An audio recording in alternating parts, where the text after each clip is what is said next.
Righty, let's get started. It is now 7 p.m. I want to welcome everyone to the advanced series of Creating Minority Real Estate Millionaires. I am your host, Mr. Ray, and I'm here today to talk about a key piece of real estate investing, that is being able to finance your real estate deal. This is a very key piece to you being successful and you being able to get the right deals on the right houses and to get them financed. So I really need everybody to pay attention today and make sure you ask questions. I don't want to leave you out here without you understanding exactly what we're trying to communicate today. So let's get started. Same ground rules as usual. I believe we have the chat going. You guys can chat among each other. And as we're going along, if you want to, just go ahead and put your questions in the chat. And at the end, I can go back through if somebody on the phone doesn't already answer it for you. So let's go ahead and get the party started here. So our agenda for today, we're going to be talking about financing. And so I'm just going to kind of give you a financing 101, what you can expect when you go to the bank and you want to do some financing for an investment property. So we'll talk about what those qualifications are, what the documentation requirements should be, and then I want to talk about a few of the terms and rates that banks are offering here in the Oklahoma City area. And then I also always want to give you time to ask you questions. So when we talk about financing investment properties, there are several different entities that provide financing for investment properties. There are private mortgage companies that provide for those loans. You got national and state banks. You got the big banks, Bank of America, Bank of Oklahoma, Chase. They all provide that. And then you got your local state banks that you might have in your particular area. There's credit unions, and what I'm finding out now is that credit unions have some of the best deals on real estate. If you happen to be lucky enough to be able to join a credit union, be it the Navy, Army, out here we have Tinker, got several credit unions, and these credit unions are all willing to offer their members some financing on real estate and more specifically investment properties. You have private lenders out here that really love to lend money on real estate. And so we'll talk about those. And then you have your hard money lenders. These are the last line of defense. If you can't find money anywhere, these guys will loan you some money, but it's going to come with a price, baby. It's going to be a hefty price. And then owner financing. I love owner financing, especially when I find someone who owns the property free and clear. They've had it for a long time, and they just simply either don't want to keep up with it for maintenance reasons, or they've held it long enough, or there's been a death in the family, a divorce, whatever. When you can get owner financing, that's the way to go, because you don't have to go through a lot of these qualifications that I'm going to be talking about in a minute that the banks are going to require you to jump through. And so some of the typical rates that we're seeing when you talk about real estate, when we talk about leverage, that means that the bank is allowing you to put down, say, 20% on a loan, and they will leverage and give you a loan for that 80%. That's what we call leverage. And so we have here banks, you can get loans anywhere from 3 to 6%, 6% more so on investment property, 3% if you're owner-occupied property. I mean, the rates are really low. I've seen some rates down to 2.5% on 30-year mortgages. So if you got great credit right now, if you want to get you a house, it's a great time. If you got a job, a W-2, the banks would love to give you money. If you get a line of credit, I have a line of credit that I have right now, it's about 5%. So on my line of credit, I can draw that at any time. It's a $100,000 line of credit, and I can go get that, and all I got to do is pay interest only on that until I pay it back. There's private money out there, private individuals that like to share and allow you to um, get some leverage on some investment property because they know they have hard assets that they can attach a lien to make sure that they get their money back. Now, hard money lenders, or these are just guys that kind of like private lenders, but they charge you a lot more. In fact, they'll loan you money to do the fix up, to do the flip. They'll do all of that. It's so risky though. They'll only do 60% of the after repair value, whereas banks will do 75 to 80%. And then owner financing, again, I love owner financing when I can find it because a lot of times if I find a person that wants to do owner financing, I can negotiate with them. You know, I try to figure out what it is they want. Are they trying to just get a monthly payment? Do they just want to be cashed out after 5 years? I mean, what's their deal? And so we'll talk about when we get to that part of our training, how do you handle owner finance and how do you negotiate? So that's a key piece of leveraging real estate. So when we talk about getting financing, we always got to start with the document requirements, and these can be extensive sometimes. I remember when I first bought my first home, I couldn't believe the stack of papers that I had to provide for the lender in order for them to give me the loan. So they're not giving you that 80% value in their property for nothing. They want you to have some stake in it. So they're going to do background checks on you. They're going to make sure you're legit before they give you, especially money on an investment property. They love to give money when you live in the house. It's your property. You're owner occupying that property. They'll do that for you all day. But when you talk about investment property, it can be a little bit tricky. So let's talk a little bit about some of the requirements that are required. First of all, they want to know, do you own your own home now, right? If you want an investment property, it's very good that you already have a property that you live in.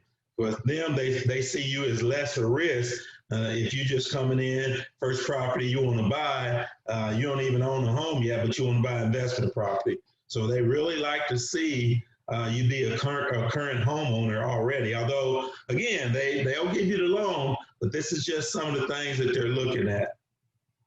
Of course, they want to know what your marital status is. They love married. For some reason, you're more stable. You're more likely to pay that loan. So they look whether you're married, how long you've been married, things like that. And that's all legal. That's stuff that they can look at when they try to determine whether or not they want to loan you money. Credit score. This is a biggie right here. This is where a lot of people fail to understand that if you don't keep up with your debts and paying them on a timely basis and making sure you don't have, a high amount of debt, a lot of credit card. I mean, those things can affect your credit score. I mean, you know this when you go down to buy a vehicle or anything, they want to know what your credit score is. So banks use this to determine how risky you are. The higher the credit score, 800 or so, they'll pretty much give you whatever you want. On the lower end, when you get down to 400 and 500, they shy away, or else they're going to charge you an exorbitant amount of interest in order to protect themselves. So make sure, ladies and gentlemen, that you know what your credit score is. You got some things on there that are negative. I need you to be working on taking care of those. Get your house in order so you can be ready to buy investment property. Banks are looking for how long you've been on your job. They really like you to be on your job for 2 years or more. If it's less than that, they get a little skittish, but if you can show that you've been on your current job for 2 years or more, they like that. They want to look at your annual income. They're going to look whether you're self-employed or whether you are with an employer that gives you a W-2. It's harder to get loans when you're self-employed, if you own your own business or restaurant or whatever, but you got to bring in a lot of documentation to verify what your income is. Whereas if you work for a company, you got that W-2. And so it's very easy for them to see how much you make on an annual basis. They're going to be looking at your current debt and your obligations. So they call it the debt to income ratio, right? And that means that, let's say if you have a $1,000 worth of revenue or income coming in, that your debt can be more than 35% of that, right? And so if you got $1,000 and we're talking about what, $350 in debt is kind of what they like to keep you at, because anything over that, if you're spending more than 35 and 40% on debt, then they think you're getting a little bit tight there. You're carrying too much debt. They definitely don't want to see anybody carrying 50% debt. That is, you got $1,000 coming in and you're paying $500 out every month just on that debt. So they like to see that low debt to income ratio. That's why I encourage people, as you're in the acquisition phase, you're getting properties, you're running up the debt, but over time, after you start picking up all those properties, then you need to start paying that debt down, because they start looking at, how many properties you have. And then if you got any delinquent accounts, that's what you want to have is none delinquent when you apply for a loan, right? You don't have anything outstanding, so it's good to go check your stuff, make sure everything's paid off before you go looking for a loan from a bank on an investment property. They're looking at if you had a previous bankruptcy, that's a red mark to them. They're saying if you've already filed bankruptcy, depending on how long it is, it's been more than 7 years ago, it probably won't impact you as much, but they still will look at that. If you had a previous home foreclosure, that's going to be a negative. It's going to be very hard for you to get a new loan if they see that you had a previous foreclosure on your record. And then they want to look at the number of investment properties that you have. Again, do you have loans on these properties? Do you own them free and clear? What are you trying to do here? So when they look at all this stuff that goes in to determine, the underwriter will look at this stuff and determine, whether they want to give you a loan or not. So that's quite a bit on that page. Let me stop right here and ask if anybody got any questions before we go on.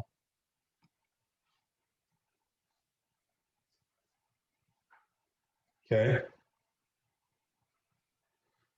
All right.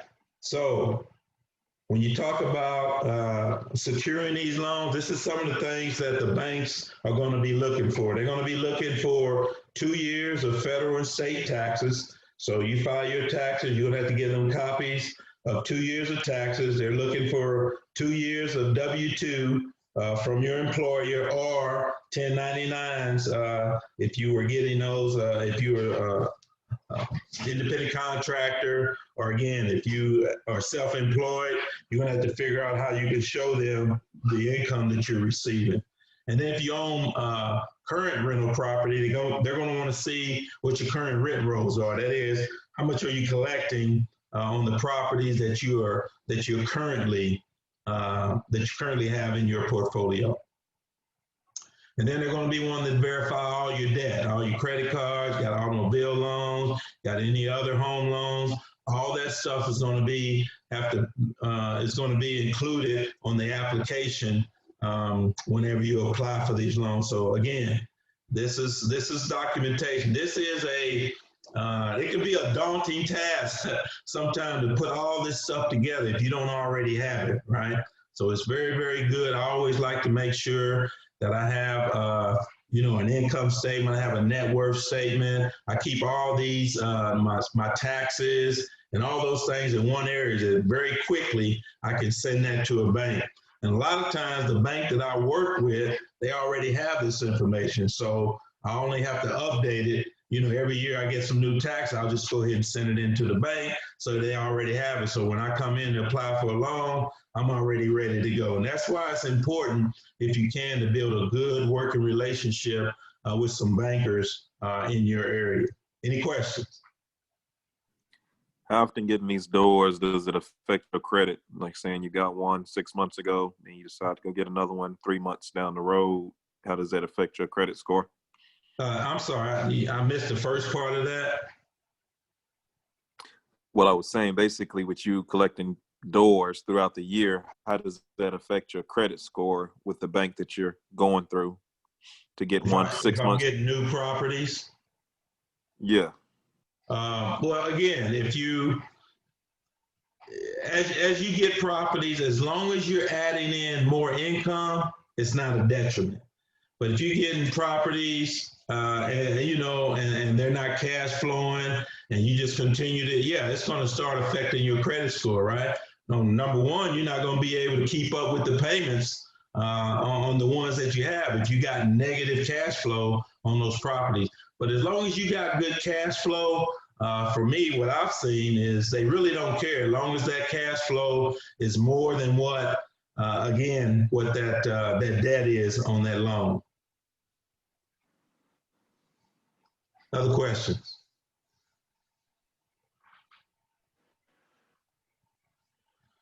All right, so let's look at a typical investment property. What kind of terms are banks giving on those? So typically on investment property, you're going to be putting down anywhere from 20, 30%.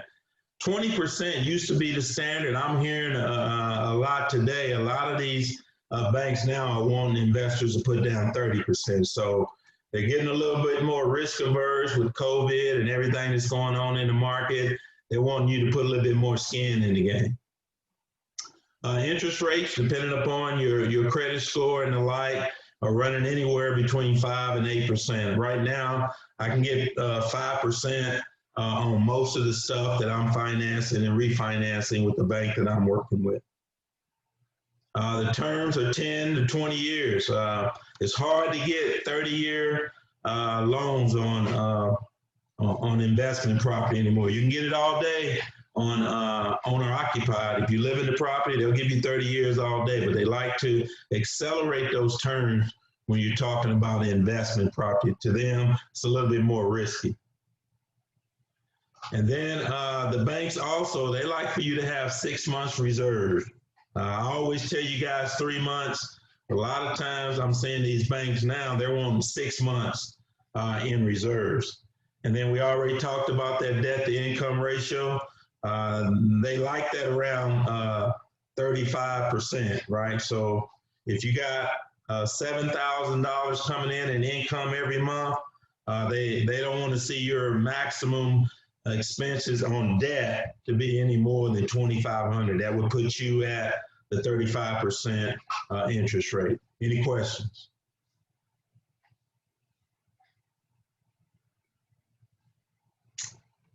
Okay. So what's the process? It's the process when you go and apply for a loan. Today we're talking about financing. How you gonna get financing? How do you get this process started? So first you submit your loan application, and a lot of times I say this is pre-approval. I always tell guys, go to the bank and get you a pre-approval letter, because if you can take that pre-approval letter with you when you're making your offer on a property, that shows that you're serious, you're ready to go. They don't have to worry about are you ready to go on your loan. Not that you've already, now the loan hasn't been approved yet, but their bank is saying, we'll approve you for this amount for this length of time. And that gives you some ideas of what you can kind of go out and be looking for. So again, you submit all the necessary documentation, the W-2s, your taxes, all the letters signifying anything. If you had any negative thing on there, you want to write a letter to say why this thing was negative. Maybe it was an old hospital bill that you had that you didn't pay back in 1992 that's still showing for some reason. Just cleaning up all that stuff and then answer all the questions that they have. And usually it takes a week or two for them to get back with an answer for you after you've got all the documentation to them. So at that point, you got your pre-approval letter, you're ready to go. And then it's time to go out and submit your contract to purchase the real estate. That's when the underwriting is going to begin. The bank is going to be validating, verifying all your information. Again, they'll be asking you questions back and forth. What is this? What is that? Once you give them your bank statement, they want to know, what's that $10,000 withdrawal that you made on such and such. And a lot of times, man, why do you need to know that?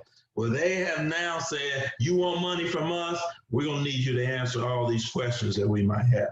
So I always tell people, when you're getting ready to apply for a loan, don't be doing anything crazy. Don't make no major purchases. Don't do anything over and above what you normally would do, right? Anything that would cause raise suspicion, like, some people, if they don't have the down payment, well, they'll get a down payment from somebody else. Well, you'll have a big deposit in your account. The banks want to know where that came from. They're saying, well, you said that's my deposit. Well, they won't let you really take a deposit from somebody else. You got to show that that money is yours, that it's been in your account, and that you didn't get it from somewhere else. Or you're going to have to show them that you have the documentation where you borrowed it from someone. So they want you to have skin in the game. They don't want you to have that down payment from somebody else. So that means that you're 100% leveraged. If you got no skin in the game, you borrowed that money, then you got no skin in the game. They want you to have something in the game. Questions, comments? Let me ask you a question. If a bank was going to lend you a loan and you didn't have to put nothing down for, let's say, a $100,000 property, would you go with that loan, or would you rather have some skin in the game? I'm just using as an analogy. Banks are just not saying. going to give you on investment property. They're not going to give you 100%. You have to have 20, 30% in the game. Now, if you're going for property that you're going to be living in, yeah, they'll give you 100% financing on that. But no bank is going to give you 100% financing on an investment property. Doesn't happen. Or I haven't found out. If you found one, I need you to send me the number so I can go talk to them, because I can go do some deals with them. I've been trying to do that. You don't ever believe me. Well, you ain't send me the documentation. I'm still waiting on the documentation, sir. When you give me the documentation, I'm going to put it up. Yeah, Mr. Ray. Yeah. Good question. So if just went draw blank for a second. That's all right. Okay, I got it. So if you say an investment property is they want you to stay in it for a year. So are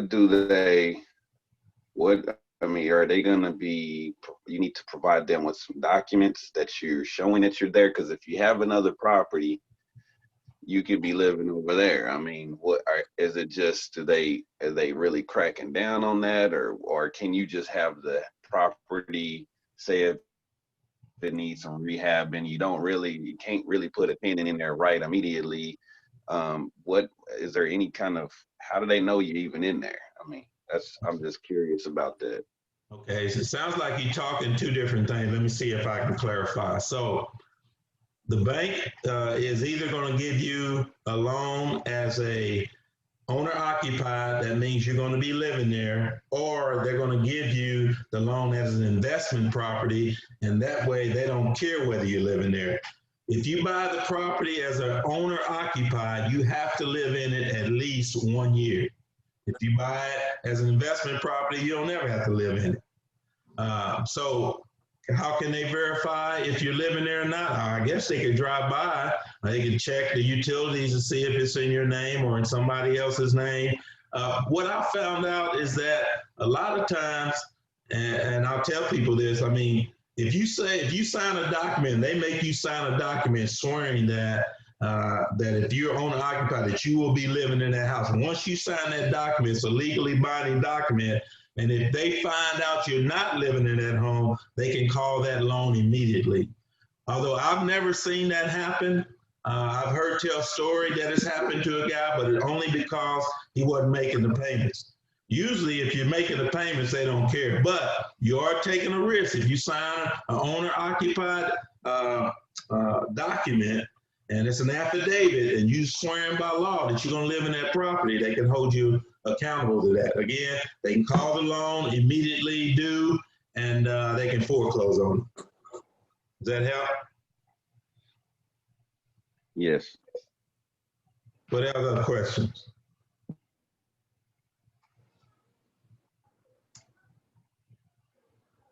All right. All right. So here's some of the current offerings that I found out there here in Oklahoma. I know we got people on the line that's in other jurisdictions, but here in Oklahoma, here's kind of what you can get. This is probably pretty clear what you can get around the country. So the bank that I use, Prosperity, I can get 75% ARV every day, 5%, 15 years fixed. So I can get that all day, every day.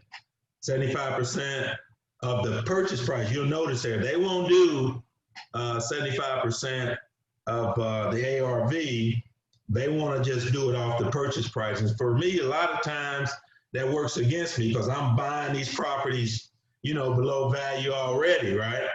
And so I really have to work extra hard to get down when I want to use them. In fact, I'm probably not going to be using them anymore because they changed it from ARV to purchase price on me. So if I could get 75% of the ARV, you know, I can get more money. Whereas if I'm only getting 75% of the purchase price, because I'm purchasing it already for 75% of the ARV. So can't really do those deals anymore. Tinker has 75% of ARV, 6% for 30 years. That's a nice rate right there. You can get that. I haven't verified that, but somebody said that's available. Bank of Oklahoma, 75% LTV is 6.3% for 20 years. And then Sooner State Bank, they're looking at 80%, 5.5% for 15 years. So that's kind of what we're looking at, investment property here in the Oklahoma City area. Questions, comments?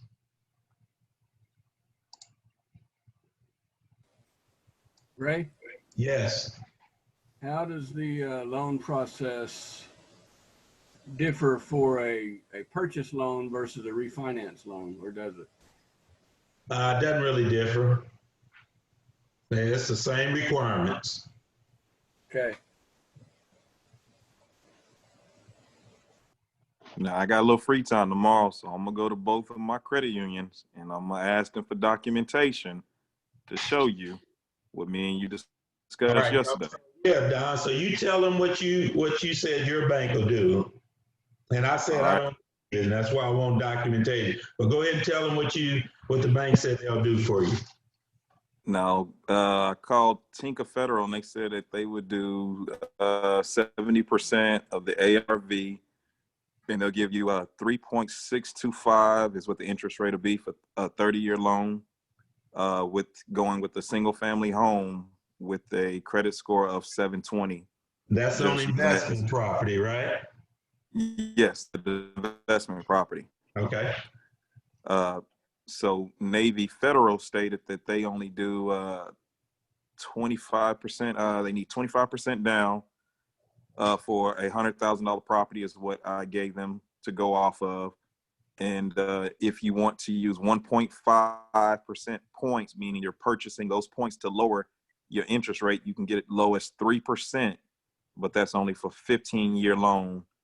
So like I said, it comes with the part of you have to be a member for these credit unions. And basically, like I said, you have the option of buying points or the fact of your credit score and those certain things factor in. But it's the best that I've heard by far compared to these other banks and other places so far. But like I said, I'm going to go to them and ask them to print something out so that I can give it to Ray. So like I said, if you know family members or somebody that can get you in, or you can go yourself to get in, I think that's the best way to go to get a 30-year loan for 3%. So hopefully I'll be able to get that together for y'all. That's tasty, baby. If you get that, I'm going to be all over that myself. 3% for 30 years, I'm all in, baby. In fact, I'll refinance everything I have with them. How about that? All right, any other questions, comments on the current bank offerings? All right, let's say you don't have any cash. And how do I do this, Mr. Ray? Well, we talked about a little bit. The other thing, like I said, you can use these hard money lenders out there, but it's going to cost you 13, 15, 18% on your money, and they're only going to loan you 60% of the ARV. Find some owners that's willing to finance on there. This is the part of the game that's hard because you got to be out knocking on doors. I mean, sending out letters. I mean, you got to be contacting people that are not on the MLS, that's not on Zillow. This is where you really got to do your work and find people that want to sell you their house and they're willing to finance it. It takes work, but I've had three. I've had three that I've had owner financing initially, and I ended up going to bank financing to get the long term. But initially, I would take the owner financing because a lot of times I didn't have to come up with as much cash, and the owner actually gave me better terms. You got to develop a side hustle. Just get some extra money, babe. Whatever you're good at, figure out what you're good at, go make some money doing that, right? And then maybe you buy some property, flip it for cash. You keep flipping it, making you some more cash until you can get enough cash to get a down payment and get you an investment property that's going to keep bringing in that money to you every month. And I hate to even say this one, families and friends, get them to buy into your plan. If you can do that, good luck to you. But you got to sell them that you got a good plan. Tell them you've been on Mr. Ray's class. Maybe they'll give you a little bit. They're like, who is this Mr. Ray? And what does he know about me giving you my money? Anyway, there is a way for you to get in the game, but you got to work hard at it. It's not just going to come to you. Again, we talked about the banks. They're there. But if there's other ways you can get cash, let's do that. All right, baby, let's get out there and get that money. Questions, comments? I got a couple other things I want to show you before I finish. I'm going to show you kind of what a closing document looks like. Let's just go ahead and go to that now. Any questions? Hey, Mr. Ray, how did you calculate that debt to income ratio again? So for instance, if you have $1,000 income,